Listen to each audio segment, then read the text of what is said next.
Reading for March 31st. Science of Mind, A Philosophy, a Faith, a Way of Life by Ernest Holmes. Reading from page 393, paragraph 4, through page 395, paragraph 2, using inclusive language. No form is permanent. All forms return into the formless.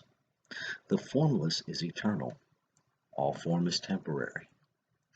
There is an eternal play of life upon itself. This is necessary in order that mind may be expressed. We are an expression of original mind, and we can call temporary forms into being if we will to. Indeed, we cannot stop doing this, and thereby hangs the tale of good and evil. Through our own individualized subjective mind, we contact the law of the universe, and we make use of the mind of God. Our conscious mind is limited, but the subjective part of us, being universal, is without limit. This limitless medium we may use for whatsoever purpose we will. If we use it for destructive purposes, we shall bring destruction upon ourselves. The universe is foolproof, but there is no liability in using any creative power if we use it constructively. We can tap the reservoirs of the universal mind through the use of our own thought. We can use this power for the healing of the physical body or for the changing and the control of conditions around us. The reason being that both body and affairs are fluid. They are mind held in form. Our minds are the mind of God, functioning at the level of our understanding of our place in the universe.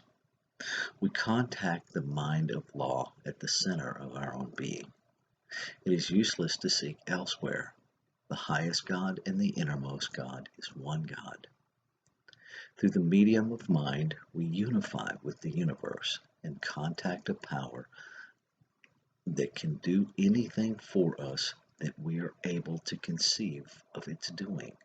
Of course, this power will never deny its own nature. This law of mind is our access to the original creative genius of the universe and has no intention for us other than the intention that we give it.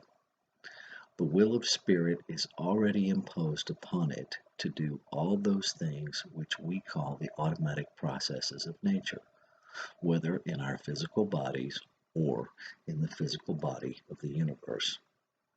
The Spirit has already ordained that nature shall be perfect. It would be impossible for Spirit to ordain anything else since, in order to be at all, it must be perfect in its nature. God is will and representation. A perfect cause must produce a perfect effect. The normal functions of life are harmonious, but we interfere with these in our ignorance and thus bring discord into temporary being. In the life process of automatic functioning, both in our lives and throughout the universe as a whole, the laws of being are set and immutable.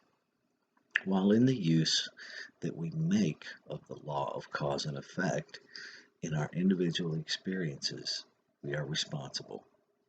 We are given, or by necessity of our nature have, the power and the necessity of using the law as though it existed solely for us.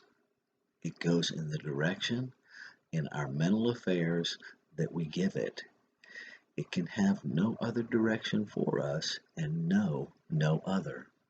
But, of course, in the great whole, the universe is not run on the scale of our ignorance. Knowledge alone can free us from an ignorant and self-imposed bondage.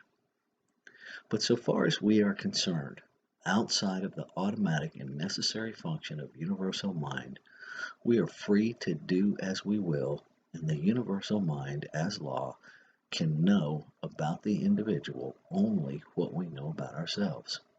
The cosmic engine is started, but we guide it in our own life. It goes for us in the direction in which it is driven. This driving is not by force, but by agreement, unification, and acquiescence. We must believe. On this hangs all the law and the prophets. Heaven and hell are tied up in our beliefs. It is the law of our life.